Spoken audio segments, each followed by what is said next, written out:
Hey, welcome back everyone.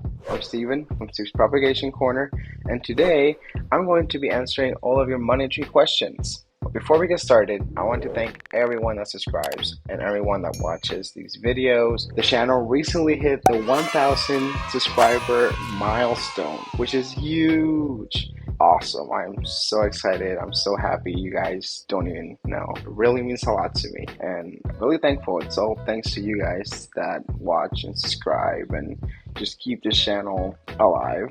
And being that my two most popular videos are my money tree videos, that being the pruning video and the propagation video, I figured, hey, what better way to thank you guys for being so awesome than to go over some of your questions and some comments that I've gotten from you guys on those videos and try to answer those as best I can. If you are looking for a specific question, however, I will be leaving all the questions that I'm going to be going over today in the chapters of this video so you can get straight to the point. Otherwise, thank you for joining me. Let's get started.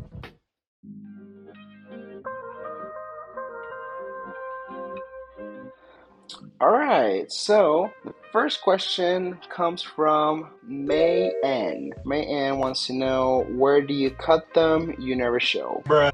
I'm sorry about that. I kind of show a small clip at the beginning of the propagation video where I cut. It's very brief and I should have paused and taken my time. I don't know why. I just editing. But yeah, I don't really show where I cut clearly. So here I'll show you where I cut and where you should cut. As a general rule of thumb, using either a Y shape or a V shape cutting would give you the best chances and the best results to successfully propagate your money tree. You want to cut right where the node meets the trunk. That's where you want to get the best cutting, and make sure you have at least more than a couple leaves on that cutting to make sure that they'll be able to produce new growth and successfully propagate. Hope that answers your question, May, and I'm sorry. Next time I'll make sure to slow down the process and not be so fast with that editing. Sometimes I kind of go over things a little too fast, so I just need to slow down, talk things over, explain things better. So definitely need to show where I cut. Alright, so moving along, we have Purposely Win. Think I'm experiencing root rot. The leaves were pale green and some fell off. I inspected the bottom stems and they were wet and a light brownish color. The roots looked brown. I trimmed them back and repotted in new soil. It says, should I water right away or let it dry out first? Any suggestions? Oh yes, sounds like you're experiencing all the signs of overwatering and possible root rot, especially if you got those white brownish spots on the leaves. That definitely is a sign of overwatering. However, if you're not noticing any bad smell coming from the roots, then it should still be in the early stages of root rot, so it's not progress as much. So if you're not noticing a bad smell coming from the roots, it might not be too late, so you might still be able to save it. So the best way to avoid overwatering your money tree is to make sure that you have a pot with proper drainage and well draining soil. That's always very important, especially for money trees. And they like to be watered frequently, but they don't like to be sitting in wet soil. Like you notice, you're going to start noticing all these signs and possible root rot. That's not good. I would suggest, since you repotted it into a new soil, I would not suggest that you water it right away. I would suggest that you let it dry out, and once you see that it's dried out, then you can start watering it, and again, make sure that it's draining properly. Yeah, that's your best bet. Hope that helps.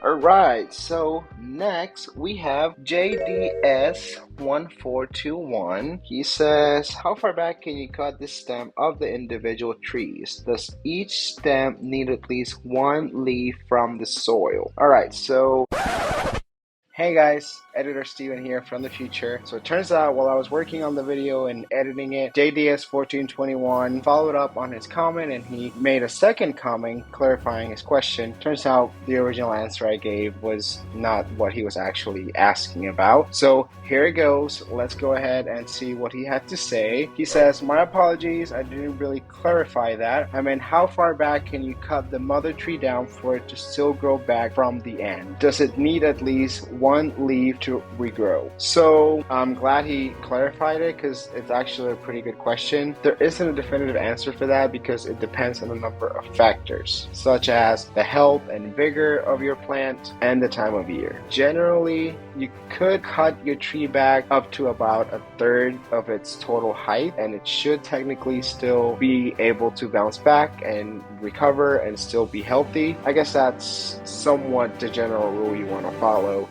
So back to you, Steven. Alright, so moving along, we have John Doe. Hey John Doe, how you doing? John Doe says, anyone know what the white bumps are? I've seen them on other plants when I propagate from cutting in water. Yes, John Doe, those white bumps that don't look very nice are pretty common when you're propagating in water. They are calluses. Basically, it's scarring tissue. And what they do is they prevent your cutting from getting infected with bacteria. Those are good. You definitely want to see those white bumps, those calluses. That means that your cutting is propagating successfully, it's healing correctly, and that wound is being protected from infection. So that's good. We want those white bumps on there. Awesome. That's a good sign. Keep it up, John. Keep it up. The white bump. Keep it up. The calluses. Keep it up. Yeah. Protect the wound. Yeah. The calluses. Keep it up. Protect the wound. Okay. Alright. So next we have WTH. What the hell? WTA says, Steve, thanks for the video. Unfortunately, I tried it. 10 days later, still not a single tip of a root showing. Aww. I'm wondering if I should have included a specific part of the stem in my cut. The one I tried was just a single stem. Should I have included a V-shaped stem, as in 2 leaf stems connected? Are you using holy water or something? LOL. Well, what the hell? No, I am not using holy water, but that is definitely a good suggestion that I never thought about, and who knows, maybe I should try that. But no, in my experience, it can usually take up to 2 weeks or more for some cuttings to start showing just very slight growth. For you to get 3 inches of growth or more, which is what's generally recommended, it's the length you want your water roots to be before you transfer them from water to soil. You want them to be at least 3 inches long. To get to that length, they will take at least 2 to 3 months, if not more. They do take their sweet time sometimes. But yeah, for them to start showing at least some growth, it will take at least 2 weeks for that. So I know it kind of sucks sometimes, but gotta be patient with them. They take their time. But once they do, look, they propagate pretty easily. Right? The shape of the cutting could do a V-shaped cutting. That could work. In my experience, if your best bet is a Y-shaped cutting where you have like right there you have like some trunk and then 2 stems with leaves coming out. That already has, you see how it has some new growth growing on there. Since I moved it from water to soil, been in here for I'd say 3 months or more, or like 5 months, and it's just now starting to show some new growth in the middle. So they might take a little bit of time to start taking. Now for water, just use regular tap water, no holy water, although I never thought about that, so interesting. What's that? Holy water. Oh, it burns! Might check it out. Alright, moving along, we have Candy Gayton. What up, Candy? Candy says, do we cut the branch for propagations with scissors or hands? For better results, you'd want to use clean pair of scissors. You could use your hand, but it's preferable to use the scissor. It's less likely to do damage or stress your plant as it would be to use your hand. You could could use your hand, but that might cause more damage to your plant, being that, hands might be too rough. Hands aren't the best option. With scissors, you could make quick, precise cut and minimize the damage and the stress and the shock that you're going to be inflicting on your plants, because they don't like to be cut up. The faster and simpler and quicker you could do it, the better. So yeah, definitely use a clean pair of scissors, because you also don't want it to get infected. Using dirty pair of scissors could easily infect the wound, and not just the wound for the cutting, but it could also infect mother plant where you are cutting, so that could spread. So make sure you're using clean scissors, but definitely use scissors over hands when taking your cuttings for better results. Snips. Alright, moving along, we have Tina Itwaru. Tina says, do you put anything in the water, and how often should I change the water? So no, Tina, I didn't add anything to the water. I just used regular tap water. I changed it out every 2 weeks, or whenever it would start to look a little cloudy or a little bit green. Other than that, no other additives to the water. I know that some people suggest using rooting hormone directly on your cuttings to root them faster. I've heard that works. I personally I've never used rooting hormone powder on my cuttings. I just use straight water. I suggest if you want quicker, faster results, you might go for that. It might help. But again, I don't really use anything other than just regular tap water. You're basic. Yeah. Alright, moving along. Next we have the Evergreen Clinic. Hey, Evergreen Clinic. Evergreen Clinic says, thank you for your video. After cutting the stem, do I need to wait a couple of days for it to dry the wound? Thanks. So Evergreen Clinic, if you're gonna do a water propagation, then no, you don't need for the wound to dry. As soon as you do the cutting, you can put it directly into some fresh water. Make sure the water's clean to avoid infection in the wound. But yeah, you don't really have to wait for it to dry before you put it in the water. And just keep an eye on it. Next couple weeks, you might start seeing some small growth. Next couple months, you might start seeing some actual roots.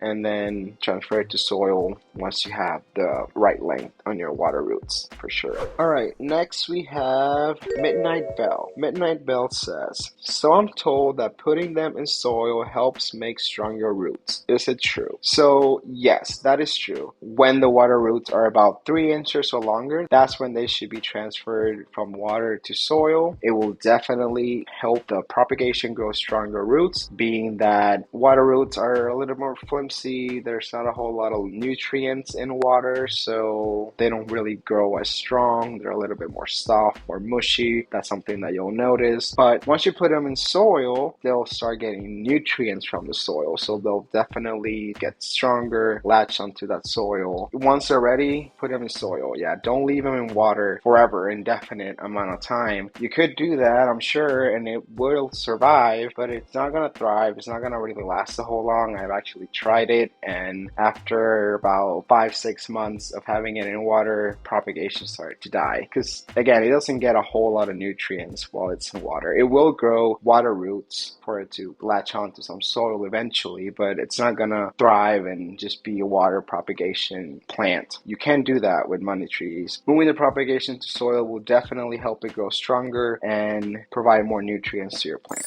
Alright, so moving along, next we have Ray McLeenan. I think I said that right. Ray McLeenan. So Ray McLeenan says, hello, I've had my money tree in a glass of water for a few months now, only seeing a small root starting. Is there anything you would recommend? Is it better if it's a smaller branch to propagate? So if you are starting to see some roots starting to grow, then you're in the right track. However, at this point, it's going to be a waiting game. It's going to take a few months for them to get big enough for you to propagate and transfer them to soil. As to the smaller branches, in my experience, smaller branches definitely have a higher success rate of being propagated successfully, better than a big cutting. Look at this. Look at how tiny that is. You see how tiny that is? And it's still propagated, and I moved it to soil, and now it's giving me a bunch of new growth, and it's just that tiny little cutting. So small branches or stems would definitely propagate successfully and are actually easier to propagate. So that's good.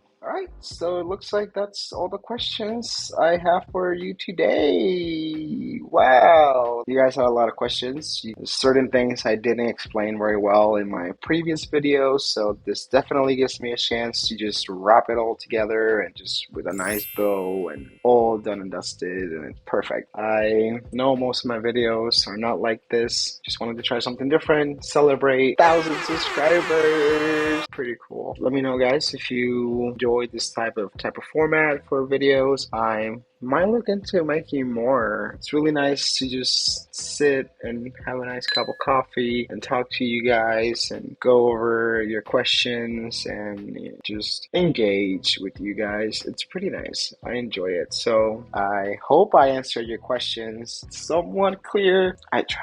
If you're dealing with any of these questions or you have any of these issues, I hope this video was helpful for you. I'm sure you might still have a lot more questions. Just keep them coming, guys. If you have any other questions, any other comments, any other tips, anything you'd like to share, leave those down in the comments. You know what to do. If you are new to the channel, please consider subscribing. It really helps out a lot. And if you like this video, what do? You leave a like. So make sure to leave a like. And again, I want to thank everyone that subscribes and watches and comments and just engages with the channel in any way. It's really awesome. I really appreciate it, guys. Thank you. You guys are awesome. That's all I got for today, I guess. Thank you for joining me. See you in the next video. Cheers.